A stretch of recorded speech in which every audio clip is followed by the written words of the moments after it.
नमस्कार है भाइ। नमस्कार। लामो अन्तराल समयपछि आज फेरि पनि तपाईँसँग जोडिरहेको छौँ र यो पहाडको अहिले राजनीतिक भनेको यो जुन चाहिँ अहिले शिक्षा विषय सम्बन्धी जुन चाहिँ अवैध शिक्षक नियुक्तिमाथि जुन चाहिँ भ्रष्टाचार भइरहेको छ भनेर यहाँनिर धेरै चर्चामा यहाँनिर क्षेत्रीय यहाँनिर राजनीतिक है शीर्ष नेताहरूको पनि नामहरू जोडिँदै गरेको यहाँ देखा परिरहेछ र गोरामुमोको पक्षबाट यसलाई कसरी हेरेर? गोरामुमो जहिले पनि अवैध जुन प्रकारले शिक्षक नियुक्ति गरेको छ त्यसको हामी खिलाफमा छौँ। किनभने हामीले काम पायो भनेर विरोध गरेको होइनौँ, तर काम पाउने तरिका गलत भयो।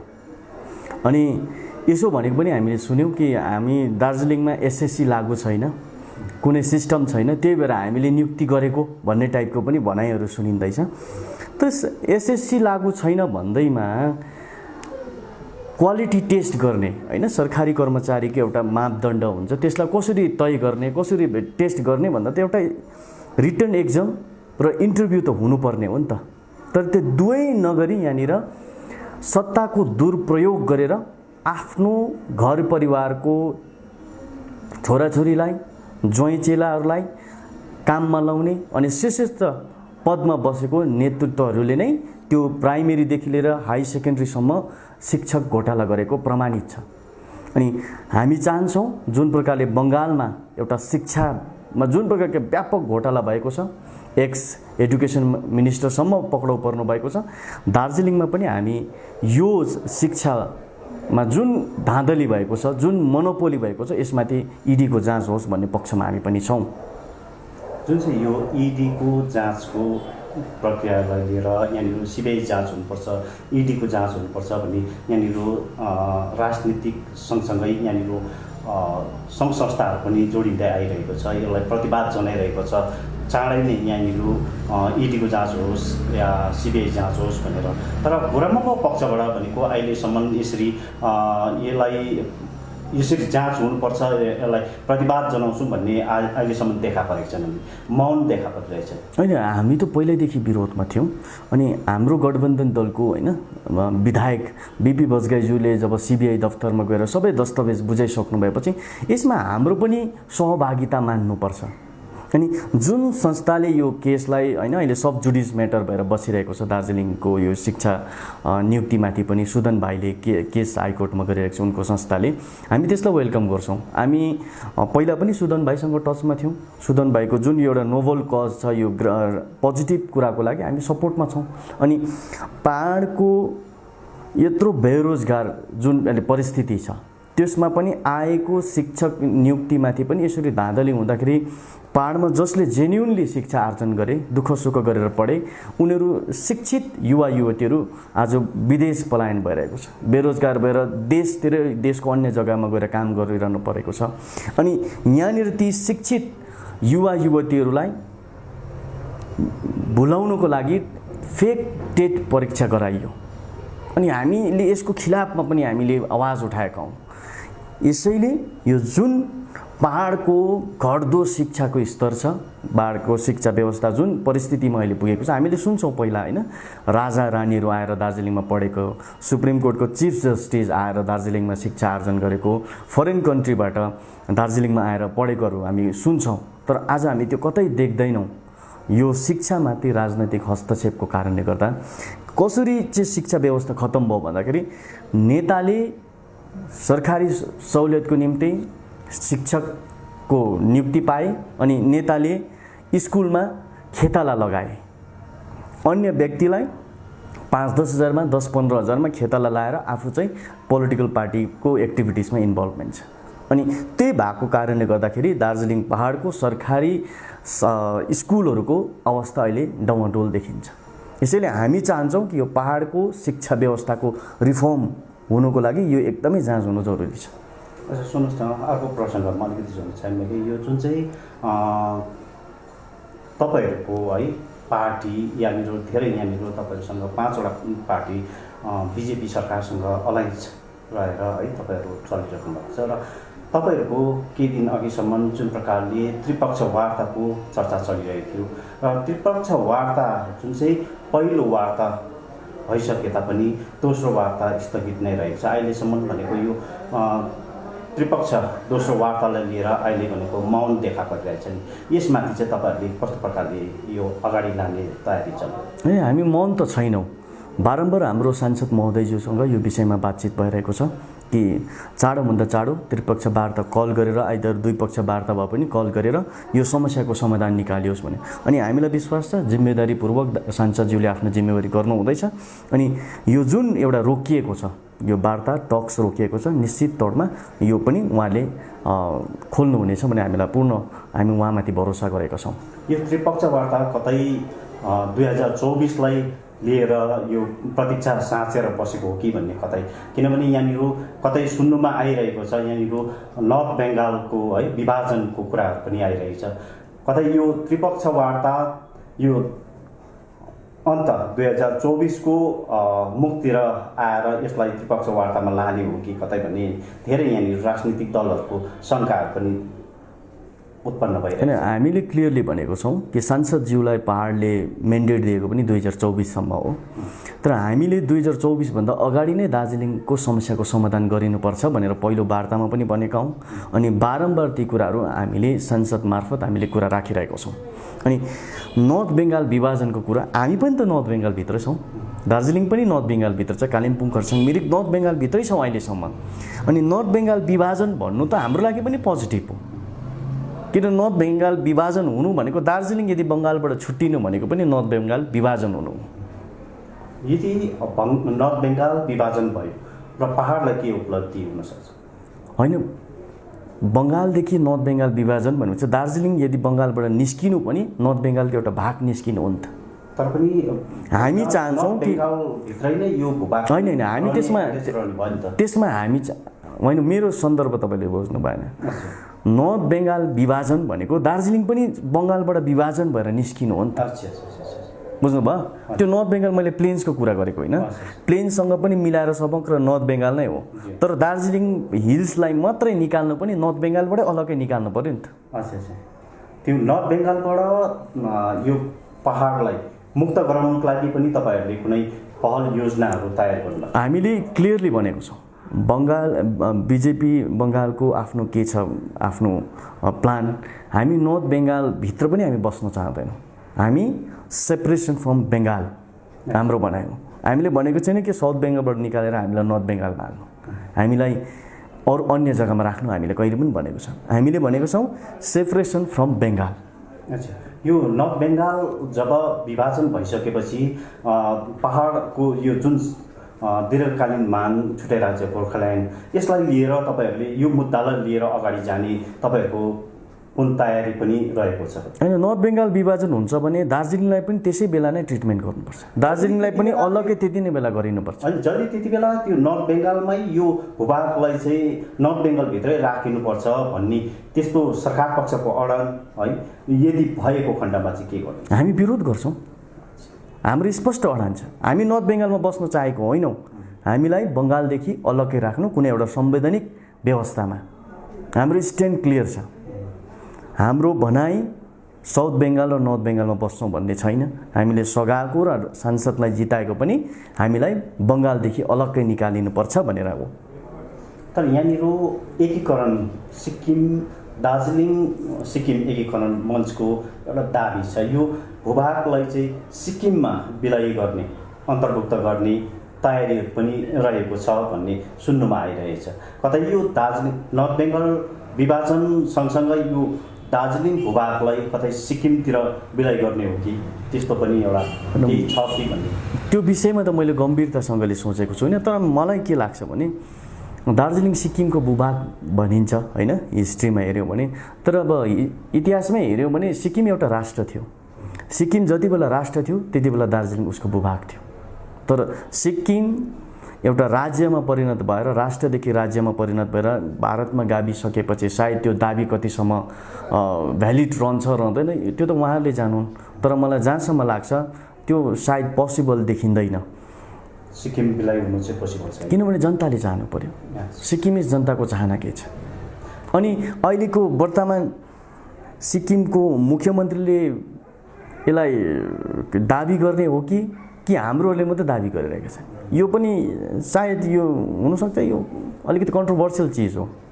अच्छा, केही दिन अघि मात्र बङ्गालकै मुख्यमन्त्री सीएम है पहाड भ्रमण आएको समय, जुन चाहिँ जिटिए शपथ ग्रहणको कार्यक्रममा है आएको समय, त्यति बेला आसामको मुख्यमन्त्री पनि यहाँनिर दार्जिलिङमा आइपुग्नु भएको थियो। त्यसै त्यही समय अवधि अजित डोभालको पनि यहाँनिर पहाडमा भ्रमण भन्ने यहाँनिर गएको देखा पर्यो। यसलाई चाहिँ कसरी हेर्न सकिन्छ? मलाई लाग्छ सेन्ट्रललाई पनि एउटा थाहा हुनुपर्छ, दार्जिलिङ जस्तो एउटा इन्टरनेसनल बोर्डरको जुन एरिया छ होइन, यो चिकन नेक एरियालाई असंवैधानिक व्यवस्थाभित्र ज्यादा राख्नु सायद देशको लागि राम्रो नहोला। यो क्षेत्रलाई संवैधानिक निकायभित्र नै गाभिनु देशको लागि, देशको सुरक्षाको लागि राम्रो हुन्छ। त्यसैले उहाँहरू ठुला व्यक्तिहरू हुन्, उहाँहरूले दार्जिलिङको भ्यालुलाई बुझ्नुहुन्छ, दार्जिलिङको महत्त्वलाई बुझ्नुहुन्छ। आउँदो दिनमा निश्चित तौरमा यहाँहरूको भिजिटले दार्जिलिङलाई भलाइ हुन्छ भने हामी आशा गर्न सक्छौँ। यो नर्थ बेङ्गालदेखि दार्जिलिङ छुट्टै राज्य गोर्खाल्यान्ड विभाजन हुनु के सम्भव छ त? यो किनभने देशमा अहिले हेर्नु भने यहाँनिर जुन स्टेटको प्रावधानमा अलिकति कम, यो बिजेपी सरकारको एउटा कम देखा परिरहेको छ यो विभाजनपट्टि। यो अहिले नर्थ बेङ्गाल विभाजन गरिसकेपछि छुट्टै राज्य गोर्खाल्यान्डको पक्षमा के केन्द्र सरकार जान सक्छ होला त? होइन, इन्डियामा त अब सेपरेट स्टेट पनि पर्मानेन्ट होइन भन्ने एउटा धारणा इस्टाब्लिस भयो कि जम्मू कश्मीरलाई डिमोसन गरियो अनि लद्दाख अटोनोमस काउन्सिललाई प्रमोसन दिइयो।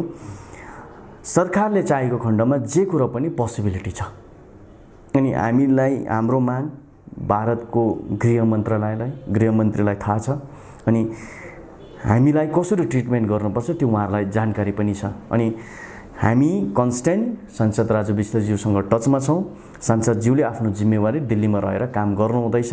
अनि निश्चित तौरमा यो एउटा जटिल विषयमा हामीले हात लगाएको हौँ। एउटा ठुलो परिवर्तनको लागि हामीले सांसदज्यूलाई जिम्मेवारी दिएको छौँ र यो विषयवस्तु जटिल रहेको कारणले गर्दा सायद यो समय अलिकति लागेको हुनसक्छ। यो जुन चाहिँ त्रिपक्ष वार्तामै आउँ है, यो त्रिपक्ष वार्तामा यति विलम्ब किन भइरहेको छ? यो किन यहाँनिर तपाईँहरू अलायन्स पार्टी है, तपाईँहरूले किन यसलाई दबाउ दिने काम, यसलाई चाँडो यो त्रिपक्ष वार्ता हुनुपर्छ भन्ने गरिएन? किनभने तपाईँ यो जिटिए चुनाव समाप्त भइसकेपछि अब पहाडको स्थिति साम्य भयो भनेर तपाईँहरू मौन बसेको हो कि यहाँनिर धेरै बुद्धिजीवीहरूको, धेरै यहाँनिर जनताहरूको यो पनि एउटा यहाँ चर्चामा आइरहेको छ? होइन, हामी त मौन छैनौँ नि। बुढाबुढीको झगडा घरको छिमेकीलाई भन्यो भने त हाँसोको पात्र भइन्छ नि। हाम्रो गठबन्धन दलभित्रको कुरा हो र सांसद र हामी भनेको एउटा घरभित्रको कुरा हो। अनि सांसदज्यूलाई जुन प्रकारको हाम्रो एउटा बातचित होइन, डिप्लोमेट प्रकारको जुन एउटा प्रेसर ट्याक्टिक्सको जुन कुराहरू छ त्यो त भइरहेको छ। तर हामीले ती कुरोलाई मिडियामा त निकालेर हाँसोको पात्र बनाउनु भएन। सांसदज्यूले काम गर्नु हुँदैछ र काम गर्नुपर्छ भन्ने उहाँको दायित्व उहाँलाई बोध छ। अनि यो जिटिए पहाडमा चुनाव भएर पहाडको समस्या समाधान गर्छु भन्ने साथीहरू त आज अल्लपत्र परेका छन्। किनभने राज्यको जुन हालत छ अहिले, बङ्गाल जुन काङ्गालीको अवस्थामा गुज्रिरहेको छ, त्यसले त दार्जिलिङ पहाडमा पनि हामीले त देख्यौँ। चिफ सेक्रेटरीसँगको मिटिङमा त जिटिएको 670 करोड त जिटिएको बाँकी रहेको छ, जिटिएले तिर्नुपर्ने भन्ने कुराहरू छ। अनि जिटिएमा विकासको नाममा आज 1 पैसा पनि आएको छैन। पहाडमा अहिले जिटिएबाट विकास गर्नु सम्भव छैन, किनभने जिटिएले त अलरेडी 7000 करोड त इन्भेस्टमेन्ट गर्यो नि त। इन्भेस्टमेन्ट गर्यो कि अब सिन्टेक्स भर्यो त्यो त सबैलाई थाहा छ नि। 7000 करोडलाई हामीले हिसाब गऱ्यौँ भने 35वटा समष्टिमा एउटा समष्टिमा 155-54 करोड रुपियाँको विकास हुनुपर्ने, तर त्यो स्थिति छैन। पहाडको बाटो सबै हेर्छौँ भने कुनै कुरो पनि छैन ठिकसँगले। अनि हामी त चाहन्छौँ यो जिटिए माथि आएको फन्डमा पनि जाँच होस्। यो जिटिए माथि जुन चाहिँ फन्ड आएको थियो त्यो यहाँनिर धाँधली भयो भन्ने धेरै यहाँनिर राजनीतिक दलहरू, स्वयं तपाईँहरूले पनि भन्दै हुनुहुन्छ धाँधली भइरहेछ भने। र पश्चिम बङ्गाल गभर्नर स्वयंले पनि यहाँनिर पटक पटक यहाँ भिजिट गर्दाखेरि यो धाँधली भएको भ्रष्टाचार भएको भन्ने उहाँहरूले पनि भनिरहेको थियो। यहाँनिर चाँडै नै यो जाँच हुन्छ, क्याग अडिट हुनुपर्छ भन्ने। तर अहिले भनेको तपाईँहरूको पार्टी भनेको बिजेपी सरकारसँगको तपाईँहरूको अलायन्स पार्टी सरकार, बिजेपी सरकारले चाह्यो भने यो क्याग अडिट हुनसक्छ, सम्भव छ। तर पनि अहिलेसम्म यसलाई क्याग अडिट हुनु नसकेको के कारण? निश्चित तौरमा कुनै एउटा कारण होला, जटिल कारण होला, तर पनि मलाई जहाँसम्म लाग्छ आउँदो दिनहरूमा यो भ्रष्टाचारको कुराहरू त निश्चित तौरमा निस्किन्छ नै, पाप त धुरीबाट कराउँछ नै। अनि अहिले हामी कन्सर्न गरेको भनेको जिटिएको जुन लिगलिटीको केस हामीले हालेको छौँ, हामी जिटिए व्यवस्थालाई नै उडाउनुको लागि हामीले लिगल ब्याटल गरिरहेको छौँ, लिगल फाइट गरिरहेको छौँ। सुप्रिम कोर्टबाट लयरहरूको टोलीहरू आएर कोलकाता हाइकोर्टमा यो जुन केसेसहरू लड्ने काम भइरहेको छ, हामीलाई जहाँसम्म लाग्छ यो लिगल ब्याटलमा हामी निश्चित तौरमा हामी जित्छौँ। अनि जिटिए समय र कालको प्रतीक्षामा मात्रै चाहिँ जिटिए 100% खारेज हुन्छ। जिटिए खारेज हुने तपाईँहरूलाई पूर्ण विश्वास छ? होइन, पूर्ण विश्वास होइन, हामीलाई त प्रमाण छ नि। मैले अहिले मेरो मोबाइलमा तपाईँलाई म प्रमाण देखाउन सक्छु कि आज हामीले जिटिएको अवस्था के छ भनेर हामीले यदि यही मोबाइलमा हेर्छौँ भने यहाँ म तपाईँलाई जुम गरेर देखाउन सक्छु। यहाँनिर यो आर्मी रिक्रुटमेन्ट र्याली हो योपालिको नोभेम्बरमा जिआरडीमा आर्मी रिक्रुटमेन्ट र्याली हुँदैछ। यसमा हाम्रो भाइहरूले रेजिस्ट्रेसन गर्दाखेरि अहिले अनलाइन रेजिस्ट्रेसन गर्नुपर्दैछ। अनलाइन रेजिस्ट्रेसन गर्दाखेरि सबै कुरो भरेर स्टेट वेस्ट बेङ्गाल लेखियो भने रेजिस्ट्रेसन फेल हुँदैछ। तर रेजिस्ट्रेसन गर्दाखेरि स्टेट गोर्खा हिल काउन्सिल लेखियो भने रेजिस्ट्रेसन एक्सेप्ट हुँदैछ। त्यसको मतलब जिटिएको त अस्तित्व देखिएन नि त। आज 100 डेजको मास्टर रोलमा हेर्छौँ भने त्यहाँनिर दार्जिलिङ गोर्खा हिल काउन्सिल लेखिएको छ। अनि अल जति पनि करस्पोन्डेन्ट हुँदैछ, आज फन्ड पनि डिजिएचएको नाममा आउँदैछ। अनि त्यो जिटिए त जबरजस्ती इलिगल रूपमा बाहिर रूपमा चलाएको देखियो नि त। यसले त प्रमाणित गरेको छ। भनेपछि अहिले पनि 100% डिजिएचसी अहिले पनि जीवित छ, जिउँदो छ। किनभने आर्टिकल 243M जबसम्म संशोधन हुँदैन तबसम्म डिजिएचसीको अस्तित्व रहन्छ। कानुनी तौरमा, संवैधानिक तौरमा डिजिएचसी खारिज भएको छैन। यो त जबरजस्ती हामीलाई थोप्ने काम गरेको छ। त्यो पनि डिजिएचसी भन्दा पनि सानो र थोत्रे व्यवस्था थोप्ने काम गरेको छ। जनताले 2007मा आन्दोलन गरे भनेको जिटिएको लागि होइन।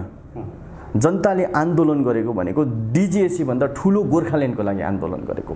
तर नेतृत्व गर्नेहरूले 2007 देखि यता नेतृत्व गर्नेहरूले जनतालाई झुक्काए, भुलाए र 2011मा जिटिए जस्तो थोत्रे व्यवस्था ल्याए जसले पहाडको विकाससम्म पनि गर्न सकेको छैन। यस्तो व्यवस्थाले पहाडको भलाइ हुन सक्दैन, खालि नेताहरूको भलाइ हुन सक्छ। तपाईँले भन्दै हुनुहुन्छ डिजिएचसी अहिलेसम्म पनि जीवित छ है। यो डिजिएचसी यदि जीवित छ भने केही दिन अघिसम्म जुन चाहिँ यो जिटिएलाई पनि है स्थगित गरेर राखिएको थियो। जब यसलाई फेरि चुनाव गरे त्यति बेला पनि यसलाई संशोधन गरेर त्यो डिजिएचसीलाई नै रिभाइभ गर्न सक्थेन होला? होइन, राज्य सरकारले चाहँदैन नि त। हामी फेरि डिजिएचसी नै फर्कोस् भन्ने पक्षमा छैनौँ। हामी चाहन्छौँ कि पर्मानेन्ट पोलिटिकल सोल्युसन होस्, जुन चाहिँ केन्द्रको कानुन अनुसार दार्जिलिङमा पनि त्यो व्यवस्था चलोस्। हामी त्यो पक्षमा छौँ। अनि यो पर्मानेन्ट पोलिटिकल सल्युसन त बारम्बार तपाईँहरूले भनिराख्नु भएको छ र बिजेपीको पक्षबाट पनि यो आवाज है बारम्बार आइरहेको छ। तर वास्तविकमा पिपिएस के हुनसक्छ? किनभने यहाँनिर अहिले खोलेर है न तपाईँहरूले भनेको छ न बिजेपीको पक्षले यो पिपिएस वास्तविक के हो यो त खोलेर अहिलेसम्म केटन गरेर भन्नुभएको छ। पिपिएस हामीले बुझेको पिपिएस भनेको त गोर्खाल्यान्ड हो नि। तर गोर्खाल्यान्ड हो भने केन्द्र पिपिएस नै भनेर मेन्सन किन गरिनु पर्दैन? सिधै त्यति बेला गोर्खाल्यान्ड नै शब्दलाई त्यहाँनिर प्रयोगमा ल्याउन सकिन्थ्यो। होइन, यसमा पर्मानेन्ट पोलिटिकल सल्युसन भनिएको छ नि त। पर्मानेन्ट सल्युसन के ल्याउँछ त्यो त केन्द्रले खोज्नु पर्यो नि। उनीहरूको जिम्मेवारी हो नि, उनीहरूको दायित्व हो। हामीले त क्लियरली भनेको छौँ एउटा संवैधानिक व्यवस्थाको कुरा हो। पर्मानेन्ट पोलिटिकल सल्युसन हामी त्यसलाई बुझेको छौँ।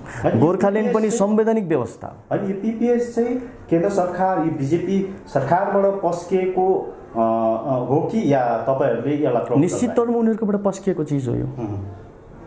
हाम्रोबाट पस्किएको भन्दा हामी सिधै गोर्खाल्यान्ड पस्किन्थ्यौँ, तर केन्द्रले पस्केको चिज हो यो। उहाँहरूको जब पिपिएस पस्केको समयमा तपाईँहरूसँग त अवश्य पनि यो विषयमा तर्क त भयो नै होला, यो चर्चा भयो, यो विषयलाई लिएर त्यति बेला चाहिँ के चर्चामा आएको थियो कि किनभने तपाईँहरूले भन्दै हुनुहुन्छ यो हामीले बुझेको भनेको गोर्खाल्यान्ड हो, त्यसो पनि तपाईँहरूले त्यति बेला त्यो प्रपोजल गोर्खाल्यान्ड राख्नु भएन, किनभने त्यो पिपिएसको जुन चर्चा त्यति बेला चल्दै थियो तपाईँहरूले यदि गोर्खाल्यान्ड नै यसलाई मान्नुहुन्छ भने तपाईँहरूले यसलाई गोर्खाल्यान्ड भनेर नै तपाईँहरूले त्यहाँनिर मेन्सन गरिनुपर्छ भन्ने तपाईँहरूले दाबी पनि गर्नु सक्नुहुन्थ्यो त्यहाँनिर, तर तपाईँहरूले त्यति बेला गर्नुभएको भएन। होइन, साथी साथीमा होइन, साथी साथीमा के हुन्छ भन्दाखेरि चाहिँ एउटा साथीलाई सुविधा भएर अर्को साथीलाई असुविधा हुने काम त हामी कहिले पनि गर्दैनौँ।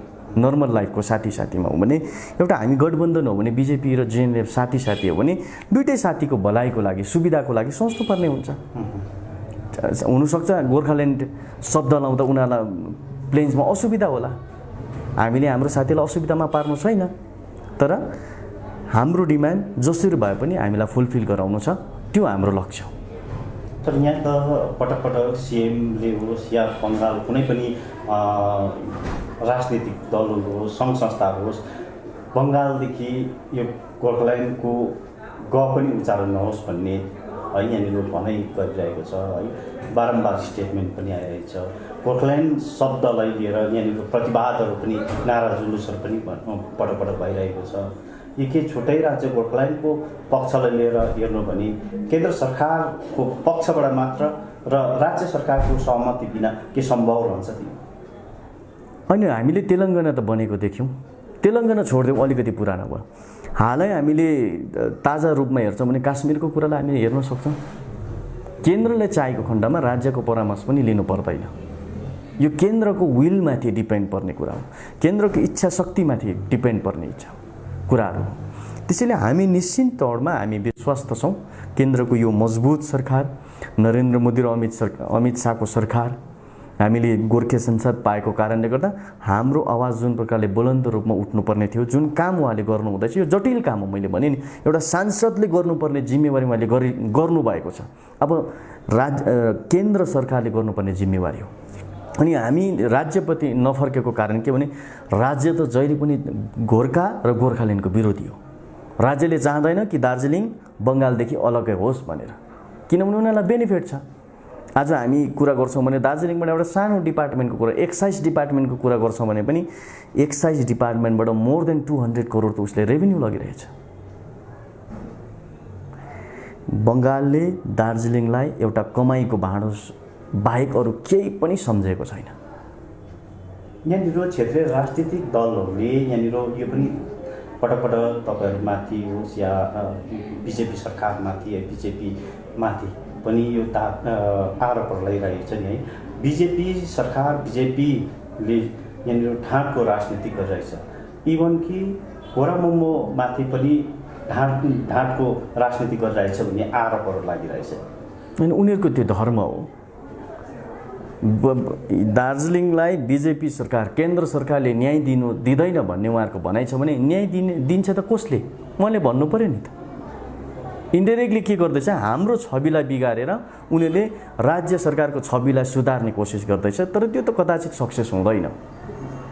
बिजेपी सरकार पक्ष नै अलिकति जोड्यो, देशको प्रधानमन्त्री स्वयंले पनि है नर्थ बेङ्गल भ्रमणको समयमा गोर्खाको सपना मेरो सपना उहाँले बयान दिइसक्नुभएको छ, स्टेटमेन्ट दिइसक्नुभएको छ। गृहमन्त्रीले पनि, देशका गृहमन्त्रीले पनि पटक पटक यहाँ गोर्खामाथिको है यहाँनिर स्टेटमेन्टहरू दिइसक्नु भएको छ। तर यहाँनिर विलम्ब भइरहेको, यहाँनिर गोर्खाहरूमाथि धेरैवटा यहाँनिर अडचनहरू आइपर्दा केन्द्र सरकार पक्षबाट यसलाई अनदेखा गरिरहेको, यसले गर्दा पनि कतै यहाँनिर विश्वासघात हुँदैछ कि भन्ने यहाँनिर आम नागरिकहरूको पनि एउटा होइन। निश्चित तौरमा दिल्लीले दिनुपर्ने जस्टिफिकेसन हामीलाई गर्नुपर्ने ढिलाइ त भयो, तर ढिलाइ मतलब दिँदैन भन्ने होइन नि त। ढिलाइ भएको छ, तर ढिलो भए पनि राम्रो होस् भन्ने हामी त्यसको पक्षमा छौँ। बङ्गालबाट त हामीलाई किनभने आशै छैन बङ्गालले दिँदैन पनि। होइन, 2024 को यो होइन, 24 भन्दा अगाडि नै हामीलाई छिना पार्न चाहिन्छ। अच्छा, 24 भित्रमा जति केन्द्र सरकार पक्षबाट यो पिपिएसलाई लिएर 11 जात गोष्ठीलाई लिएर यी जुन म्यानिफेस्टोमा हालेको थियो यसलाई लिएर गम्भीर नदेखाए है, यसलाई फत्ते नगरे, त्यति बेला चाहिँ अलायन्स पार्टी तपाईँहरूसँग जोडिएर अलायन्स पार्टी छ 5वटा दलहरू, के गर्ने तपाईँहरूको तयारी छ? अनि त्यो त अब अझै समय छ, किनभने 2022 को अझै 4 महिना हातमा छ, 2023 डल्लै 12 महिना छ, लगभग 16 महिना त हामीसँग समय छ। यो समयभित्र नै हामीले जे गर्नुपर्ने हो, जसो गर्नुपर्ने, हुनसक्छ देशको पोलिटिकल सिनारीहरू पनि 2023 भित्र नै चेन्ज होला। हामी आज बङ्गालको स्थिति देखिरहेको छौँ, जुन प्रकारले बङ्गालको स्थिति आज परिवर्तन भइरहेको छ, बङ्गालमा जुन प्रकारको एउटा घोटालाको कुराहरू उजागर भएर बाहिर निस्किँदैछ होइन, राज्य सरकारको अस्तित्वमाथि जुन प्रकारले सङ्कट देखिँदैछ, निश्चित तौरमा यो बङ्गाल जति कमजोर हुन्छ त्यति दार्जिलिङ पहाडलाई फाइदाको कुराहरू हो। मलाई लाग्छ आउँदो समय दार्जिलिङ पहाडको लागि अनुकूल समय हुन्छ र केन्द्रले अनुकूल समयमा दार्जिलिङलाई जस्टिफिकेसन गर्छ, हामी विश्वास त छौँ। बङ्गालमा जुन प्रकारले अहिले यहाँनिर बङ्गाल सरकारमाथि पनि यहाँनिर अहिले जुन प्रकारले चारैपट्टिबाट घेर्ने काम भइरहेको छ है, अहिले दबाउको कामहरू चलिरहेछ, यसले चाहिँ पहाडमा तपाईँको भनाइअनुसारले पहाडमा यसलाई चाहिँ फाइदाजनक छ भन्ने तपाईँको इङ्गित? फाइदा निश्चित तौरमा छ। राज्य सरकार जति बलियो हुन्छ त्यति दार्जिलिङ र पहाड र गोर्खाहरूलाई दबाउने कोसिस गर्छ। राज्य पश्चिम बङ्गालको सरकार, वर्तमान टिएमसीको सरकार कमजोर हुनुपर्छ।